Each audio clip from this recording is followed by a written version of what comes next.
हाँ देखते हैं सर। हाँ, अब ये तो हो गया ना सर, बैठ। देखो हमारा हमारा एक हमने चैप्टर छोड़ा है बस, वो नदी वाला। बाकी अब कंप्लीट कर लें। नदी फर्स्ट तो वाला। हमने उसी के साथ कर लिया था जिस दिन फर्स्ट हमने सही है पढ़ा सही था, है। जो हमारा इंट्रोडक्शन पर था। और हाँ कल उसी फिर में आ गया आज था। हम, जी सर, अब हम पढ़ेंगे मृदा के बारे में। तो कितने क्वेश्चन है मृदा वाले में, करा दो क्या? कैसे हो की मैम? मुद्दा वाले। हाँ हाँ सर। ये लास्ट मृदा टॉपिक है करवा सर दो इसमें तो। क्या? अरे मैं कराता हम्म। हूँ सर, कोई बात नहीं, 2 मिनट करा देता हूँ नहीं अगर मृदा मैम फ्री में होंगे। थोड़े कीवी मैम को थोड़ा पता है, क्योंकि फास्फेट है और वो आएंगे सारे के सारे ना। फास्फेट हाँ, अगर कैल्शियम है। कीवी मैम कराए तो करा, ठीक है, नहीं मैं करा दूंगा, मैं पानी पी लेता हूँ ठीक बस है 1 मिनट। सर। ठीक। आप ओके मैम। पियो तब तक मैं करा देती हूँ। ठीक है मैम, पहला ओके। क्वेश्चन है, निम्नलिखित में से कौन से कारक मृदा निर्माण को प्रभावित करते हैं? तो पहला है उच्चावच, दूसरा है वनस्पति, तीसरी है जलवायु और चौथा है समय। देखो सबसे पहला है उच्चावच। ऊंचाई के हिसाब अकॉर्डिंग भी मृदा पाई जाती है। जैसे कहीं बारीक मृदा, एकदम ऊपर जाओगे तो मोटे कण, नीचे की तरफ आएंगे तो क्या बोलते हैं, बारीक कण हो जाते हैं मृदा का। अगर पर्वतीय क्षेत्रों में ही हम देखें तो पहाड़ी क्षेत्रों में अलग मृदा पाई जाती है, मैदानी क्षेत्रों में अलग पाई जाती है, पठारों की मृदा अलग है। तो अफकोर्स उच्चावच तो प्रभावित करता है। दूसरा है कि वनस्पति, वनस्पति से भी प्रभावित होता है। अगर कहीं पे वनस्पति है तो वहां पे हुमस की मात्रा ज्यादा हो जाएगी, मृदा को संगठित रखेगी। तो नाइट्रोजन और जो बहुत सारे कारक है वो वनस्पति से भी प्रभावित होते हैं। और मृदा निर्माण पे भी इफेक्ट डालते हैं। अपर्दन, अपक्षय, जो ये क्रियाएं होती है जिनसे मृदा बनती है चट्टानों से, वो भी वनस्पति से प्रभावित होती है। तीसरी है जलवायु, जलवायु भी है। जहाँ पे बारिश ज्यादा होगी वहां पे फिर लैटेराइट मृदा, वो बाकी क्या बोलते हैं, सिलिका वगैरह बह जाएगी। तो सिर्फ क्या बोलते हैं, अयस्क होते हैं इन, ये बच जाते हैं। तो जलवायु भी प्रभावित होती है। और समय के अनुसार तो मृदा परिपक्व होती है, जितना ज्यादा समय लेगी उतनी ज्यादा परिपक्व मृदा हो जाएगी, बारीक हो जाएगी, उसमें बहुत सारे जो अच्छी चीजें उसको चाहिए वो मिल जाएगी। तो चारों चीजें, ये फैक्टर इसमें काम करते हैं मृदा निर्माण में। तो अब हम नीचे पढ़, तो इसमें डी हो जाएगा। फिर मृदा सेल, मलबा और जैव सामग्री का सम्मिश्रण होता है। एक बार अपन जब पढ़ रहे थे तो सर ने एक लाइन डिस्कस करी थी, क्या मृदा जीवित है यानी कि जैविक है, अजैविक है, किस में रखेंगे? अगर ये स्टेटमेंट है कि मृदा जीवित है तो क्या है या नहीं है, और है तो कैसे? बताओ कोई। वो जीवित अजैव है। वैसे तो अजैव है, परंतु वो ये कहता हाँ। है कि इसमें जैव सामग्री का मिश्रण है। हम्म। हाँ, उसमें लिखा होता है ना, जैसे पेड़ पौधों की हम्म। तरह मृदा मतलब बढ़ती है, वापस उसका क्षरण हो जाता है, निम्नीकरण हो जाता है। तो मृदा वैसे तो अजैविक घटक है, लेकिन वैसे अगर पूछा जाए तो मृदा जीवित जो चीजें होती है उनकी तरह बिहेव करती है। ठीक है, फिर मृदा को निर्माण करने वाले कारक हो गए उच्चावच, जलवायु, समय, जनक सामग्री। चट्टानों पे भी डिपेंड करती है ना कि कैसी चट्टाने हैं, उसी हिसाब की हम्म। मृदा बनेगी। वनस्पति और अन्य जैव रूप। इसके अतिरिक्त मानवीय क्रियाएं भी एक पर्याप्त सीमा तक इसे प्रभावित करते हैं। मानवीय क्रियाएं क्या है, मृदा के निर्माण की प्रक्रिया को बढ़ा देते हैं, घटा देते हैं। जंगल वगैरह काट देते हो वो फटाफट से अपरदन अपक्षय क्रिया बहुत ज्यादा तीव्र गति से होने लग जाती है, तो मृदा का निर्माण बढ़ जाता है। तो ये सारी चीजें काम करती है। सेकंड क्वेश्चन है, निम्नलिखित में से मृदा के घटक है। देखो दो चीजें होती है, एक तो होती है मृदा के घटक कौन से, और एक है कि मृदा को प्रभावित करने वाले कारक कौन से। इनमें कभी कंफ्यूज मत कर हो जाना। तो घटक कौन कौन से है? खनिज, क्या खनिज है? बिल्कुल है, मृदा में खनिज होते हैं। हुमस की मात्रा, बिल्कुल, जो वनस्पति के हिसाब से हुमस की मात्रा कम ज्यादा होती है। जल, जल भी है। वायु, वायु भी है।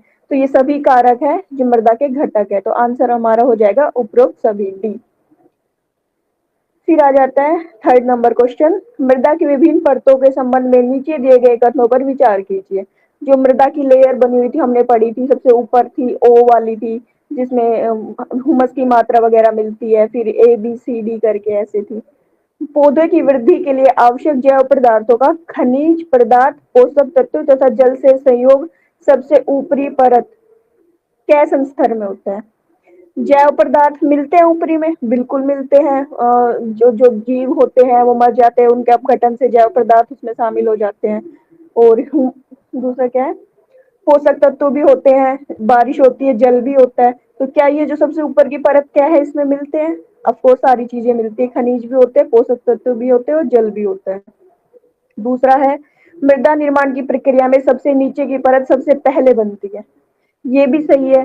जब हम मृदा का पढ़ते आएंगे तो हम देखते हैं कि जो जैविक चट्टान है वो तो सबसे नीचे है, तो प्राथमिक तो वही है चट्टाने, तो मृदा निर्माण की प्रक्रिया भी वहीं से स्टार्ट होगी। तो ये भी सही है, सेकंड भी। तो एक और दो दोनों सही हो जाएंगे। ये अब देखो हम नीचे पढ़ लेते हैं। यदि हम भूमि पर गड्ढा खोदे और मृदा को देखें तो वहां हमें मृदा की 3 परतें दिखाई देती है, जिन्हें संस्तर कहा जाता है।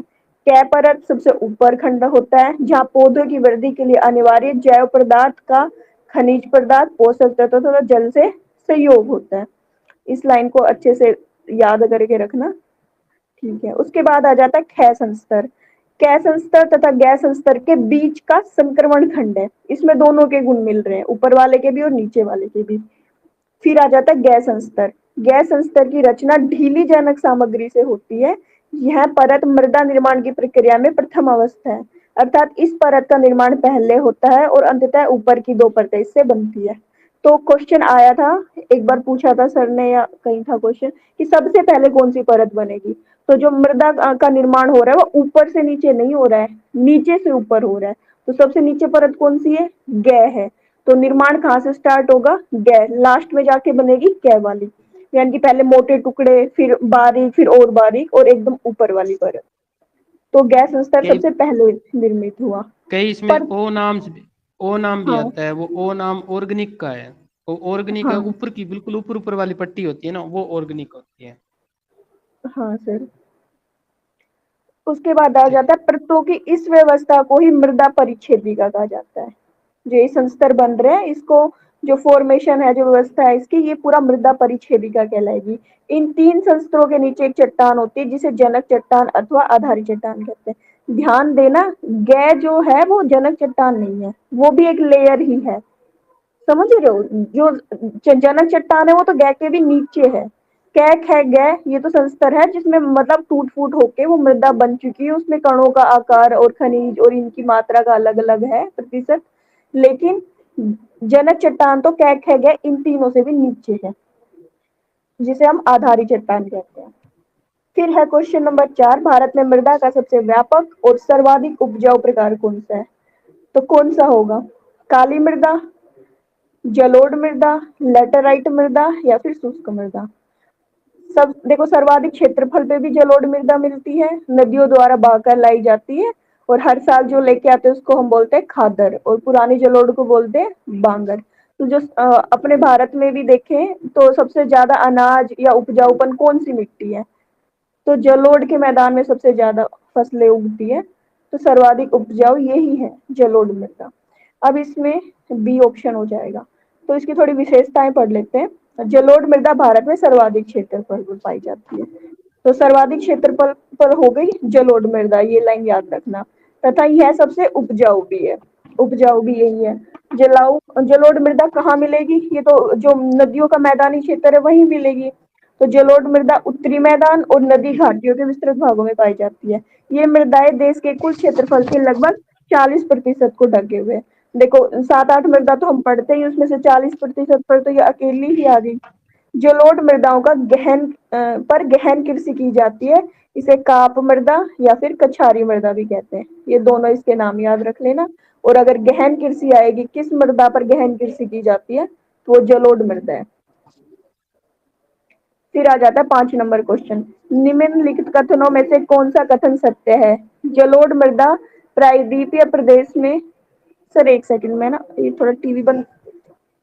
चलो मैं करा देता हूँ इसमें। क्वेश्चन नंबर 5 आ गया हम। 5 नंबर क्वेश्चन है जो हमारा, निम्नलिखित कथनों में से कौन से कथन जो है सत्य है। ठीक है, तो हम सबसे पहले चीज पूछिए हमें, पहला जो ऑप्शन है, जलोढ़ मृदा प्रायद्वीपीय प्रदेश में पूर्वी तट की जो नदी डेल्टाई और जो नदियों की घाटियों में पाई जाती है। इसका मतलब ये बात कह रहा है कि हमारे सामने की भी जो जलोढ़ मृदा है वो, एक तो हमें क्षेत्र का पता होना चाहिए, जो जहां जहां नदियां होंगी वो अपने पास जो साथ मिट्टियां लेकर आती हैं, वो जो नए जलोढ़ के मैदान होंगे उन मिट्टी की बात कर रहा है। तो इसका मतलब ये हो गया, ये बात सही है। ये कहता है कि जलोढ़ मृदा जो होती है वो प्रायद्वीपीय प्रदेश में पूर्वी तट, हम देखते हैं पश्चिम से पूर्व की तरफ जितनी ज्यादातर नदियां जो जा रही हैं, और पूर्वी तट ही चौड़ा था, हमने देखा कौन सा, जो मैदान देखा था हमने। ठीक है, ये कह रहा पूर्वी तट की नदियां डेल्टाई और नदियों की जो घाटियों में पाई जाती हैं। बिल्कुल सही बात है, क्योंकि वहां नदी घाटियां भी हैं और डेल्टाई क्षेत्र भी है। सेकंड ऑप्शन क्या कहता है, सेकंड ऑप्शन कहता है कि जलोढ़ मृदा में पोटाश की मात्रा अधिक पाई जाती है, किसमें? जलोढ़ में। और एनसीईआरटी में हूबहू ये चीज लिख रही है, हूबहू, कि हमने देखा कि उसमें पोटाश की मात्रा इसमें सर्वाधिक बता रहे थे उस टाइम कि इसमें मात्रा में पाया जाता है, अधिक मात्रा में। ये कह रहा है कि तीसरा जो ऑप्शन है, प्रति वर्ष बाढ़ों के द्वारा निक्षेपित होने वाली नई जलोढ़ मृदा को खदर कहते हैं, और जबकि पुरानी को क्या कहते हैं? बांगर कहते हैं। तो इसका मतलब ये बात भी सही है, तीनों बात राइट है हमारी। अब ये आपको पता रहना चाहिए, खादर और बांगर से बहुत अच्छा क्वेश्चन बनता है। तो बांगर तो कौन सी होती है, खादर कौन सी है? पुरानी जलोढ़ कौन सी होगी? बांगर, और नई वाली होगी खादर। जो हम देखते हैं जो नदियां अपने साथ लेकर आती हैं, बहाकर अपने पास में जो निक्षेपित कर देती है नई नई परत को, उसको खादर कहते हैं। अब हम क्वेश्चन नंबर पढ़ेंगे नेक्स्ट। क्वेश्चन नंबर नेक्स्ट हम 6 नंबर का क्वेश्चन पढ़ेंगे। इसमें ये कहता है कि निम्न में से किस मृदा को रेगूर कहते हैं? जो हम काली मिट्टी की बात कर रहे थे उस टाइम चरनोज में एक शब्द यूज कर रहे थे हम कि भाई उस मिट्टी के लिए यूज कर सकते हैं कि नहीं कर सकते, तो उस तरीके से तो काली मिट्टी हो जाएगी रेगूर। ठीक है, इसमें आपको ज्यादा नहीं है हाँ वो चीज, क्योंकि राइट है। और इसके बाद में नेक्स्ट क्वेश्चन जो ये हमने इसकी विशेषता पढ़ी थी कि भाई एक तो श्वेत जुताई वाली है, क्योंकि ये क्या दरारें वो पड़ जाती हैं इसके अंदर, सिकुड़ जाती है, जब ये गीली होकर पहले फूल जाती है, बाद में चिपचिपी जब हो जाती सूख जाती है, उसके बाद में ये जब सिकुड़ती है तो इसमें दरारें पड़ जाती हैं। कभी कभी आपने देखा हो गाँव वगैरह में कहीं भी, मैंने एक बार देखा था, एक दोस्त था वो मुल्तानी लगा ली थी उसने चेहरे पर, तो बाद में दरार सी पड़ गई थी उस पर। उस तरीके से आप एक नॉर्मल आप देख सकते हो, जानते हो आप सब। ठीक है, तो ये कहता है निम्नलिखित में से किन राज्यों में काली मृदा पाई जाती है? यानी कि 7 नंबर हम का क्वेश्चन पढ़ रहे हैं। ये कह रहा है निम्नलिखित में से किन राज्यों में काली मृदा, और काली मृदा का नाम आते ही आपको पता चलना चाहिए कि जो दक्कन ट्रैप, इसका मतलब यह कि उत्तर पश्चिम की तरफ ज्यादा है। वैसे तो और भी जगह पाई जाए, लेकिन उत्तर पश्चिम में अधिक मात्रा में पाई जाती है मिट्टी। तो वहां का जो क्षेत्र कौन कौन सा है उसको देख लेते हैं। वो भी प्रायद्वीपीय उत्तर पश्चिम की बात कर रहा हूँ, ना कि भारत की में, है ना, प्रायद्वीपीय क्षेत्र पढ़ रहे हैं, और प्रायद्वीपीय क्षेत्र का उत्तर पश्चिम भाग ओनली। ठीक है, अच्छा गुजरात है उसमें शामिल, बिल्कुल है। महाराष्ट्र बिल्कुल, ये तो मुख्य रूप से वहां पे है। अच्छा ये कहता है कि क्या आंध्र प्रदेश भी है प्रायद्वीपीय पठार में? मैंने कहा ना प्रायद्वीपीय पूरे पठार में मिलती है, लेकिन अधिक तो वहां पे मिलती है। लेकिन ये इन्होंने पूछा कि कहाँ कहाँ किन किन राज्यों में मिलती है, तो आंध्र प्रदेश में भी काली मिट्टी मिलती है। ठीक है, ये चीज है। लेकिन पंजाब तो इसका भाग ही नहीं है, पंजाब को तो हम हटा देंगे, और पंजाब को हम हटा देंगे तो इसका मतलब फर्स्ट सेकंड और थर्ड, ये हमारा आंसर इसमें राइट हो जाएगा। पंजाब तो इस दक्कन का पठार का भाग नहीं है, यहीं पे काली मृदा पाई जाती है। और अधिक की अगर बात करें, अधिकतम वो पाई जाती है अपने महाराष्ट्र के कुछ भाग, और ये जो जैसे गुजरात ज्यादा, फिर धीरे धीरे कम हो जाती है आंध्र प्रदेश तमिलनाडु की तरफ, कुछ ऐसा इस तरीके से। व्याख्या पढ़ लेते हैं थोड़ा सा। काली मृदाएं दक्कन के पठार के अधिकतर भाग पर पाई जाती है। इसमें जैसे महाराष्ट्र है, महाराष्ट्र के कुछ हिस्से, और गुजरात, आंध्र प्रदेश, तमिलनाडु के कुछ भाग शामिल होते हैं। गोदावरी और कृष्णा नदी के ऊपरी भागों में, एक तो होता है निचला भाग जहां पर नदी वो बनाती है, कहाँ, जो मोहाना, और एक होता है ऊपरी भाग। ठीक है, ऊपरी भाग जहां से उद्गम हो रहा है। और दक्कन के पठार के उत्तर पश्चिम भाग में गहरी काली मृदा पाई जाती है। कहाँ पर? दक्कन के पठार में उत्तर पश्चिम भाग में ज्यादा अधिक गहरी। ठीक है, ये चीज हम डिस्कस कर चुके हैं। अब हम क्वेश्चन नंबर आ गया हमारा नेक्स्ट, 8 नंबर का क्वेश्चन है। निम्नलिखित में से कौन सी विशेषता काली मृदा से संबंधित है? तो काली मृदा की बात कर रहा है, कोई बात नहीं, काली मृदा लंबे समय तक नमी को बनाए रखती है, जरूर, इसकी तो मुख्य विशेषता ही है। क्योंकि हम इसके जब सापेक्ष में कोई दूसरी पढ़ते हैं, जैसे हम पश्चिमी रेतीले रेगिस्तान की बात करते हैं, वो जो जितना मोटा बार हमने कहा ना, जितना मोटा कण होगा इतनी उसकी जो क्षमता है वो कम हो जाएगी सोखने की, उसको मतलब धारण करने की। और जबकि हम जितने बारीक कण होंगे, वो हम पढ़ रहे हैं काली मृदा में, तो नमी धारण करने की क्षमता अधिक होती है इसमें। ठीक है, सेकंड ऑप्शन कहता है कि जो काली मृदा में फास्फोरस और नाइट्रोजन जैव जैसे तत्वों की अधिकता होती है। अब आप एक चीज देखोगे, मैंने कहा था कि आप ज्यादातर मिट्टी पढ़ोगे भारत में, उसमें कमी पाई जाती है, ये अधिकता बता रहा है। ऐसी हमने कोई पढ़ी है कि इसमें से काली मृदा के बारे में कोई चीज नहीं पढ़ा, इसका मतलब ये तो गलत है, नाइट्रोजन की तो कमी पाई जाती है, तो ये गलत हो जाएगा हमारा। मैंने जब आपको ये पढ़ा रहा था, मैं बार बार कह रहा था कि ज्यादातर आप देख लेना नाइट्रोजन वगैरह की कमी पाई जाती है। कहीं कहीं ह्यूमस की, जैसे वो स्पेशल है कि ह्यूमस की कहाँ अधिक है, उस तरीके है ना, ये चीजें हैं। तो हम फर्स्ट को इसको राइट कर देंगे, सेकंड इसका हम इसका गलत कर देंगे। ठीक है, अब हमारा क्वेश्चन नंबर 9 नंबर आ गया है, लाल मृदा, जो रंग लाल होने का कारण क्या है? तो इसमें कहीं ना कहीं लाल लोहो के तत्व पाए जाएंगे, तो ऑटोमेटिक ये रंग कैसा हो जाता है, लाल हो जाता है। और एक, अब तो खैर इसके बारे में पढ़ रहे थे, मैं इसकी व्याख्या में एक छोटी चीज बताता हूँ। अच्छा ये कहता है कि लाल मृदा का रंग होने, जो लाल होने का कारण क्या है? इसमें पहला ऑप्शन दे रखा है जैव पदार्थों की अधिकता, गलत। फास्फोरस की अधिकता, ये भी गलत, क्योंकि लाल रंग की पूछ रहा है, रंग। ह्यूमस की कमी, ये भी गलत। लौह ऑक्साइड के जो उपस्थित कण होते हैं इसमें, बिल्कुल इसी की वजह से। और हमने कहा था कि जो लाल पीली मृदा बोलते हैं, लाल को पीला रूप कब आ जाता है, जब वो पानी से भीग जाती है ना, वो लाल मृदा तो पीलापन ले लेती है, तो उस तरीके से ये क्या हो जाता है, लाल पीली बोलते हैं जिसको हम। ठीक है, लेकिन आपको ये पता है कि लोगों के जो ये अंशों की वजह से ये चीजें लाल रंग होता है इसका। नेक्स्ट क्वेश्चन है इसके अलावा 10 नंबर एक में। और है ना, जी राजस्थान जी में मध्यम लाल काली जो मिट्टी पाई जाती है, और मध्यम काली मिट्टी के पश्चिम में पाई जाती है, जो चित्तौड़गढ़ है, प्रतापगढ़ है, झालावाड़ है, कोटा का जो क्षेत्र है, यहाँ पर पाई जाती है। और यहाँ पर मुख्य फसल होती है उसकी, क्या नाम है, मक्का की। और मक्का का जो मक्का। दाना होता है ना, वो लाल रंग का होता है, हम्म। तो वो थोड़ा थोड़ा उसमें भी लेता है। इसके अलावा जो क्या नाम है उसकी, कपास होता है, कपास का जो बीज होता है, तो वो बीज भी होता है क्या, काले रंग का होता है, तो वो ज्यादातर काले रंग का उसमें कई बार या तो कॉम्बिनेशन देखा जाता है, या फिर वो नाम से या उसके कलर से भी देख लिया जाता है, जी क्योंकि लाल मृदा का ही है। और ज्यादातर लाल मृदा को वैसे भी देखते हैं, जैसे भी वो ईंट भट्टे वाले होते हैं ना, सबसे ज्यादा लाल मिट्टी का ही जो क्षेत्र होता है ना, वहां से ही मिट्टी उठाते हैं, तो वो सारे के सारे ढेर लगा लेते हैं लाल मिट्टी का। जी तो सर। उसमें लो ऑक्साइड की मात्रा ज्यादा होती है, ये बहुत महत्वपूर्ण है तरीके के जी लिए। ठीक है ठीक सर। है। अच्छा, हम प्रायद्वीप पठार के बारे में बहुत कुछ पहले पढ़ चुके हैं कि कौन कौन सी चट्टानें ज्यादातर है, तो उससे संबंधित कई बार क्वेश्चन बनते हैं कि जो कौन सा किस जो इस तरह करती है वो चट्टान कौन कौन सी पाई जाती है, नॉर्मल हम देखते हैं उस तरीके से भी चीजें हम खैर आगे पढ़े आएंगी चीजें। अब पढ़ते हैं हम 10 नंबर क्वेश्चन। लाल मृदा के संबंध में नीचे दिए गए कथनों पर विचार कीजिए। लाल मृदा का विकास उन क्षेत्रों में हुआ है जहां रवेदार आग्नेय चट्टानें पाई जाती हैं। देखो हमारे, हम जब पढ़ते हैं कि जो प्रायद्वीप पठार है वो आग्नेय चट्टानों से तो बना हुआ है, और वो कैसी रवेदार होती हैं, आग्नेय चट्टानें होती हैं जो, क्योंकि उसमें रवे बनते हैं, क्रिस्टल बोलते हैं जिनको हम। तो ये बात तो सही है कि लाल मृदा का विकास उन क्षेत्रों में होता है जहाँ रवेदार आग्नेय चट्टानें, क्योंकि हम देखते हैं जब ज्वालामुखी आता है पहली बार तो वो भी लाल कलर का, ऐसे थोड़ा आप देख सकते हो नॉर्मल, बाकी तो आपको नॉर्मल पता है रवेदार जो होंगे, क्योंकि जब हम जो इसके मुकाबले और चट्टानों को देखते हैं, जैसे मान ले परतदार वाली चट्टान, उनमें रवे नहीं होते लेकिन इसमें रवे होते हैं। ठीक है, दूसरा ऑप्शन है, ये तो राइट है पहली वाली जो बात बोली इन्होंने। दूसरा है लाल मृदा जल योजित होने के, मतलब जल का जब इसमें योजन मिल जाएगा तो फिर कैसा रंग हो जाएगा, पीले रंग में दिखाई देगी। बिल्कुल सही बात है, अभी बात कर रहे थे हम इसकी बात। तो ये दोनों चीजें राइट है, इसका मतलब दोनों राइट हो गई। ठीक है, इसके बाद में अब हम क्वेश्चन नंबर नेक्स्ट पे आ जाते हैं। 11 नंबर क्वेश्चन, ये कहता है निम्नलिखित में से कौन सा कथन लेटेराइट मृदा के संबंध में सत्य नहीं है। अब आपको जब तक लेटेराइट का नहीं पता, उसकी विशेषताओं का नहीं पता, तो शायद हो सकता है पहले ये चीज माइंड में आ जाएंगे तो फिर हम उस क्वेश्चन को अच्छे से कर देंगे। लेटेराइट, जिसका हम शाब्दिक अर्थ ईंट से ले रहे थे कि भाई ईंट से लैटिन भाषा को से लिया है, अधिक बरसात की वजह से यहाँ ईंट को काट कर इन मिट्टी को ईंट रूप दे देते हैं जिनसे मकान बनाते हैं, वो चीज हमने पढ़ चुके हैं। तो अधिक वर्षा भी होगी, तापमान भी होगा, तो ठीक है नॉर्मल सी। और ये पूछ रहा है कि कौन सा इसे सत्य नहीं है, गलत वाले को निकालना है। ठीक है, क्योंकि अगर ये नहीं पढ़ा तो फिर क्या है कि क्वेश्चन गलत होने के ज्यादा चांस हो गए हमारे।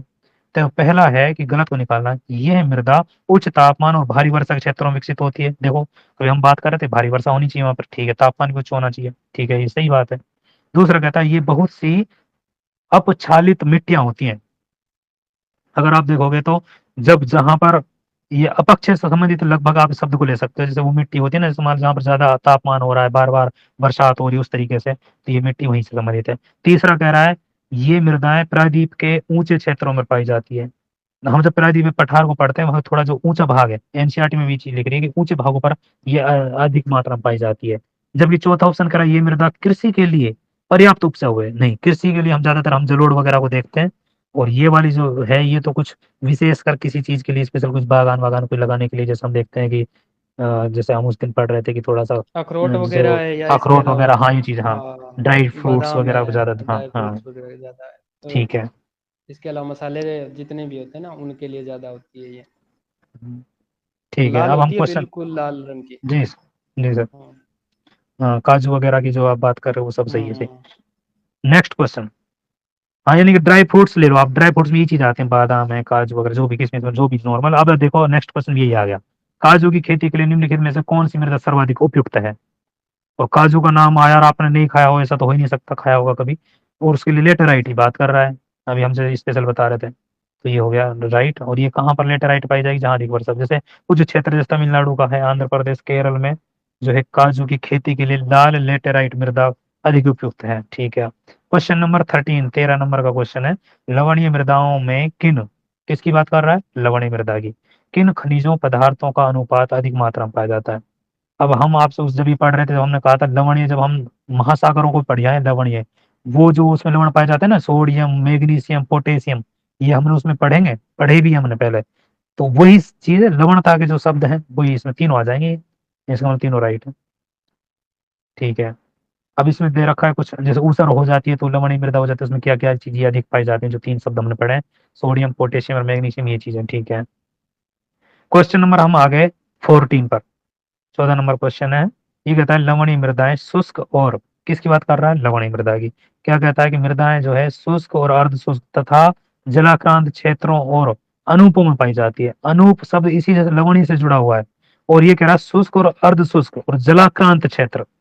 जबकि एक हमारा एक पहले एक लाइन आई थी 200 सेंटीमीटर से अधिक बरसात हो, जो कि हमने उसको नेगलेक्ट कर दिया था उस टाइम कि भाई बरसात की यहाँ ज्यादा जरूरत नहीं होती, ये हमने पढ़ा था उस टाइम। तो इसका मतलब ये बात सही कह रहा है कि जलाक्रांत मतलब जल के अंतर्गत होती है और अनूपों में पाई जाती है। अनूप हम जो लवणीय क्षेत्रों को कहते हैं वहां पर, तो शुष्क और अर्ध शुष्क क्षेत्र होते हैं वो। इसका मतलब ये बात तो सही है। दूसरा कहता है डेल्टा प्रदेश में समुद्री जल के भर जाने से, इसमें डेल्टा के क्षेत्र में क्या हो गया, समुद्र का जल भर गया, वो लवणीय मृदा के विकास को बढ़ावा मिलता है, बिल्कुल मिलता है। तो लवणीय जो मृदा है उसका भी विकास के लिए बढ़ावा मिलता है वहां पे। तो दोनों चीजें सही हैं, तो हम इसका दोनों आंसर राइट कर देंगे। क्वेश्चन नंबर 15, भारत के सिंचित क्षेत्रों में कृषि योग्य भूमि निम्न में से किस कारण से लवणीय हो गई है। क्योंकि ज्यादा सिंचाई की, हमने पढ़ा ना, अति सिंचाई हुई थी। जब हम देखते हैं, जो अभी बात चल रही थी कि भाई हरित क्रांति आई थी, उस टाइम बहुत अधिक सिंचाई की गई थी, और ज्यादातर कहाँ की गई थी, जहां पर पानी की ज्यादा सुविधा है। ठीक है, जहां पर ज्यादा पानी की जो सुविधा है वहां पर सिंचाई अधिक की, तो वहां मिट्टी क्या हो गई, लवणीय हो गई। तो इसका आंसर देखते हैं, जिप्सम की बढ़ोतरी से, अति सिंचाई की वजह से। सेकंड ऑप्शन है जो अति सिंचाई, ये हमारा राइट हो जाएगा। आगे हमें पढ़ने की ज्यादा जरूरत है नहीं, पढ़ सकते हैं चार ऑप्शनों को। और इसी में ही वो केसी का क्रिया, हम पहले भी यूज कर चुके हैं उस शब्द को। केसी का क्रिया होती है जो, मतलब कुछ लवण होते हैं जो पृथ्वी के अंदर चले जाते हैं, कुछ बच जाते हैं, उस तरीके से हमने पढ़ चुके हैं। क्वेश्चन नंबर 16 पर आ गए हम। किसका उपयोग करके मृदा की लवणता और क्षारीयता की समस्या को क्या किया जा सकता है, समाधान किया जा सकता है। अगर पहला ऑप्शन हमें जिप्सम दे रखा है ना, तो फर्स्ट में वही करेंगे हम। जिप्सम सबसे ज्यादा इंपॉर्टेंट है इसमें, इस चीज में। जबकि कहीं कहीं आप ये भी पढ़ोगे, लवणीय के लिए रॉक फॉस्फेट भी काम करता है, इस तरीके से आप, लेकिन जो हमारा मूल आधार है वो जिप्सम ही है। ठीक है, ठीक है, कोई दिक्कत नहीं है, जिप्सम हो गया। और इसके बाद, और इसमें देखो लास्ट में चीज कह रहे हैं कि यह समस्या विशेष रूप से पंजाब और हरियाणा हरित क्रांति वाले क्षेत्रों में क्योंकि अधिक दिखाई देता है, क्योंकि अधिक सिंचाई हुई थी ना उस टाइम। तो ठीक है, इस तरीके से। अब कहता है कि 17 नंबर का क्वेश्चन कहता है, निम्न में से कौन से क्षेत्र पीट मृदा के विकास के लिए सर्वाधिक उपयुक्त है। हमने आपसे कहा था कि अधिक तो बरसात होनी चाहिए, और उच्च आर्द्रता युक्त जो हमने, जैसे हमने पढ़ा था कहाँ, हिमालय का पादीय क्षेत्र था जो, वो वाला हम पर है ना, पढ़ रहे थे कि भाई पीठ क्षेत्र वहीं पर दलदली क्षेत्र होता है जो। ठीक है, उस तरीके से तो आप थोड़ा देख सकते हैं। फिर ये कह रहा है, ऑप्शन देखते हैं, निम्न वर्षा युक्त, नहीं वर्षा तो होनी चाहिए। ठीक है, अच्छा, भारी वर्षा और उच्च आर्द्रता से युक्त, हाँ ये सही है। हिमपात वाले क्षेत्र गलत।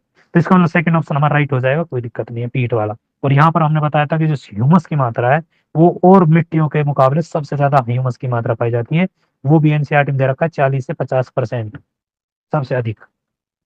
ठीक है, और ये हम आपको बता ही चुके हैं कि भाई सबसे ज्यादा बरसात तो भूमध्य रेखा के आसपास यानी कि दक्षिण भारत में होगी, भारत में, लेकिन वहां पर ह्यूमस की मात्रा क्यों कम पाई जाती है, ये चीज मैं आपसे लास्ट में जब ये कंप्लीट हो जाएगा जब मैं जरूर पूछूंगा।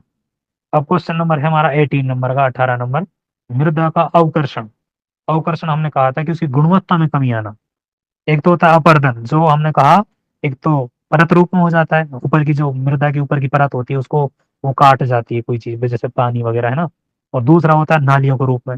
लेकिन एक ये शब्द है अवकर्षण, ये उसकी गुणवत्ता से संबंधित है। तो एक मिट्टी को बार बार हमने, मतलब उसको उपजाऊपन नहीं रखा उसमें, उसके रीजन बहुत सारे हो सकते हैं।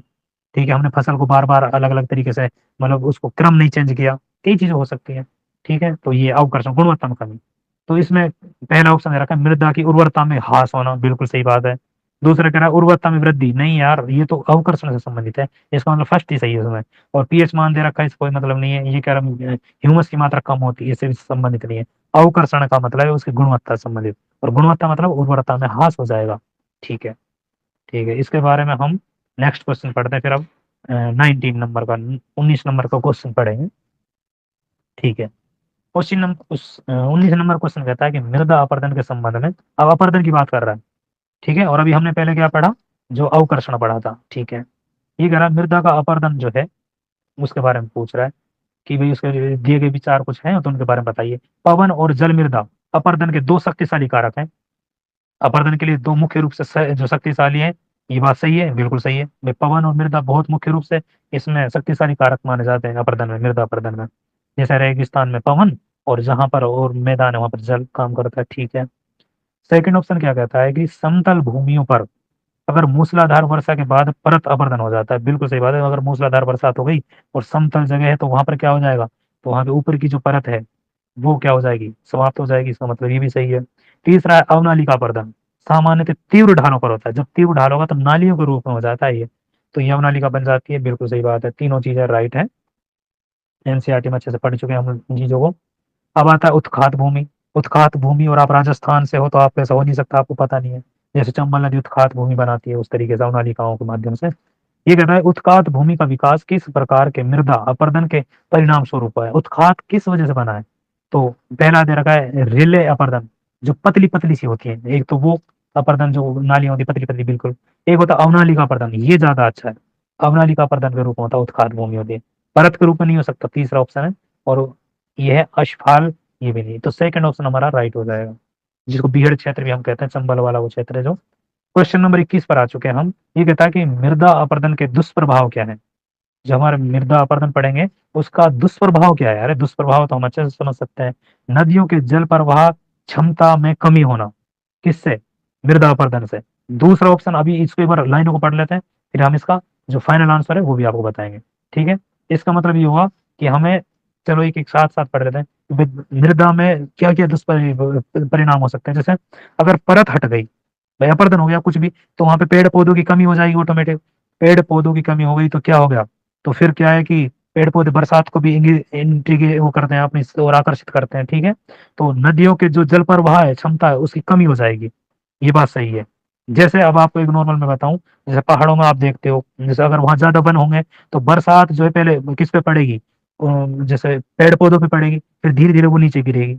एक तो मृदा का अपरदन भी कम होगा, ठीक है। फिर वो पानी तरीके से धीरे धीरे तरीके से आएगा, लेकिन प्रवाह को प्रभावित करता है। और डायरेक्ट वो जमीन पर अगर बरसात पड़ रही है तो इसका मतलब क्या हो गया कि वो एक साथ पानी आएगा, इससे बहुत फर्क पड़ता है। तो पहला तो ये राइट है कि भाई इसकी प्रभाव में क्या करती है, कमी करती है अपर्दन, क्योंकि एक दूसरे से ज्योग्राफी में कई पॉइंट्स जुड़े रहते हैं। सेकंड ऑप्शन है नदी घाटियों के आसपास के क्षेत्रों में बाढ़ आना। भाई जब मृदा का अपर्दन ही हो चुका है तो बाढ़, आपको पता है ना, नाली वगैरह बन गई तो बाढ़ तो आ जाएगी नदी में से भी, वो इधर आसपास के क्षेत्रों में चला जाएगा पानी, तो बाढ़ आ जाएगा। और मृदा की उर्वरता में कमी, बिल्कुल, अपर्दन हो गया तो उसकी उर्वरता में ऑटोमेटिक कमी हो जाएगी। तो तीनों बातें ये हमारी सही है। अब हम नेक्स्ट क्वेश्चन पढ़ेंगे, 22, 22 नंबर का है। भारत में मृदा अपरदन की समस्या किससे संबंधित है। वेदिका कृषि से, झूम कृषि से, और वनोन्मूलन से, और उष्ण कटिबंधीय जलवायु से। अब आप मोटा मोटा देखना, जब हम पढ़ रहे थे झूम कृषि, स्थानांतरित कृषि, भारत में झूम कहते हैं और अलग अलग देशों में अलग अलग नाम से जाना जाता है, और जो हर बार क्वेश्चन आता है, ठीक है। तो ये कहता है कि अपरदन की समस्या संबंधित है क्या, वही है, क्योंकि वो पेड़ पौधों को काट देते हैं। जब झूमी स्थान की कृषि करते हैं ना, तो पेड़ पौधों को काटने का मतलब हो गया कि भाई अब वो पेड़ पौधे वहां पर नहीं है, तो डायरेक्ट बरसात में ना, कई कॉन्सेप्ट, एक नहीं बहुत सारे फैक्ट्स काम करते हैं। वो डायरेक्ट बरसात जो है वो धरती पे गिरेगी तो वहां पर ऑटोमेटिक अपरदन होगा, और भी बहुत सारे कारण हो सकते हैं। इसका मतलब झूम वाला तो काम करेगा, ठीक है। दूसरा, एक हम फर्स्ट वाला ऑप्शन देखते हैं, वेदिका वाला। वेदिका वाला ज्यादा इंपॉर्टेंट नहीं है, कैसे मैं बताऊंगा। उसके अलावा थर्ड ऑप्शन है वनोन्मूलन, ये इसको समस्या संबंधित है, बिल्कुल है मृदा अपरदन से। वनोन्मूलन, वनों का कम हो जाना, या फिर अगर वन होंगे जहां पर, वहां पर तो मैंने आपको बताया अपरदन इतना नहीं होगा, लेकिन जहां पर वन नहीं होंगे वहां पर होगा, ये इसको प्रभावित करता है, ये समस्या है इसकी। और एक हो गया उष्ण कटिबंधीय जलवायु। अरे जलवायु है, उससे कोई मतलब नहीं है, ये चीज नहीं। सेकंड और थर्ड मजबूत हमारे आंसर है, जबकि फर्स्ट और फोर्थ ये गलत है, तो इसमें सही पूछा है, तो 2 और 3 नंबर का आ जाएगा। अब हम बात करते हैं इसकी व्याख्या की, थोड़ा सा देख लेते हैं फिर आपको बताते हैं। वनोन्मूलन मृदा अपरदन के प्रमुख कारकों में से एक है। पौधों की जड़ मृदा को बांधकर जो अपरदन को रोकती है। भाई अगर हमारे वन होंगे तो वो मृदा को, जड़ को पकड़ लेती है, उस तरीके से वो चीज बता रहा था, वनोन्मूलन इसको प्रभावित करता है। दूसरा कहता है झूम कृषि।